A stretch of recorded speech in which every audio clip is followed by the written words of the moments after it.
Gold একদম আমার পছন্দ না। ডায়মন্ডের নাকফুলটা আমার ভালো লাগে। দামি জিনিসের প্রতি আমার আকর্ষণ নাই, আমার ভালোও লাগে না। জামদানি এত বেশি পাতলা, এজন্য কমফোর্ট ফিল করি না। মেকআপ কি করা হয় না? না, মেকআপ হয়, মেকআপ তো আছে, যে কাজল। ওয়ার্ড্রোবে শাড়ির সংখ্যার কথা যদি জানতে চাই, নিশ্চয়ই কখনো তো ভাবে ঘুরে দেখা হয় না, বাট তবু যদি আনুমানিক বলেন। না, শাড়ির সংখ্যা অনেক। আমি আমার মার শাড়িও পরি, আমার শাড়িও পরি, হ্যাঁ। আর শাড়ির চাইতে আমার বেশি হচ্ছে সালোয়ার কামিজ। বাট আমার আলমিরা যদি বলো, সেখানে শাড়ি আর সালোয়ার কামিজ দুটোই ভরা।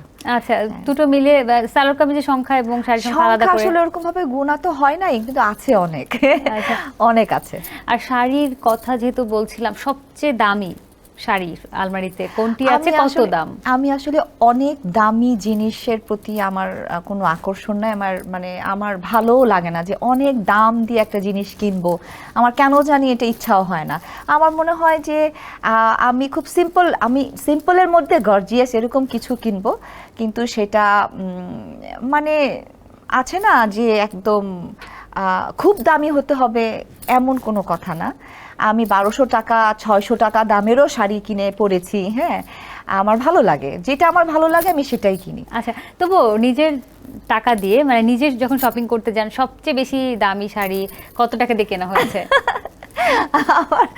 আমার আসলে খেয়াল নেই সবচেয়ে বেশি দামি শাড়ি কি জানো, জামদানি তো নিশ্চয়ই অনেক এক্সপেন্সিভ হয়। জামদানি খুব একটা, আসলে আমার জামদানি এত বেশি ইয়ে লাগে। আমার কি বলে, জামদানি শাড়ি অনেক সুন্দর, বাট আমার কাছে মনে হয় যে খুব বেশি পাতলা, মানে এরকম লাগে। হ্যাঁ হ্যাঁ, আমি এজন্য না, কমফোর্ট ফিল করি না। আমি এজন্য জামদানিটা আমার আসলে খুব একটা পরা হয় না। একটা জামদানি শাড়ি কিনেছিলাম, ওটা যখন দেখলাম যে না, এটা খুব বেশি পাতলা, তখন ওটাকে আমি আলাদাভাবে আবার উপর দিয়ে কাজ করিয়েছি, হ্যাঁ। মানে শুধু এই জায়গাটুকু কাজ করিয়ে নেওয়া আছে। ওই জামদানিটা আমি কিনেছিলাম আড়ং থেকে, সেটা মনে হয় দাম ছিল 5,500 টাকার মতো। আচ্ছা, তার মানে আপু কমফোর্টের কথা বলছিলেন। যদি গুড লুকিং এবং কমফোর্ট দুটোর সাথে কম্পেয়ার করি, কোনটাকে প্রায়োরিটি দেন ড্রেস কেনার ক্ষেত্রে? কমফোর্ট, মানে আমার আরামদায়ক, হ্যাঁ, কাপড় চোপড় পরতে ভালো লাগে। আর সাজগোজটা তো নিজের কাছে, আমি ওই আরামদায়কের মধ্যেই আমি এমনভাবে মানে সাজতে পছন্দ করি যেন দেখতে ভালো লাগে। একদম।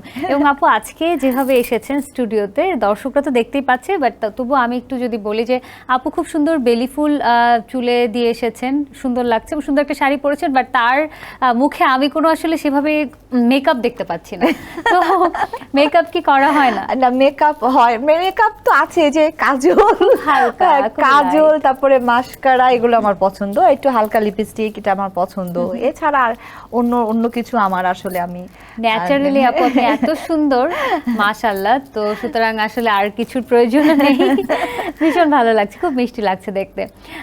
ওয়ার্ড্রবের কথা বলছিলাম, দেশের বাইরে তো যাওয়া হয় নিশ্চয়ই, দেশের বাইরে থেকে শপিং করা হয়? হ্যাঁ হয়, মানে দেশের বাইরে যাওয়া হয়, এমনি একটু ঘুরতে টুরতে মাঝে মাঝে আমরা সবাই মিলে যাই। তবে আম্মা অসুস্থ হওয়ার পরে আর যাওয়া হয়নি।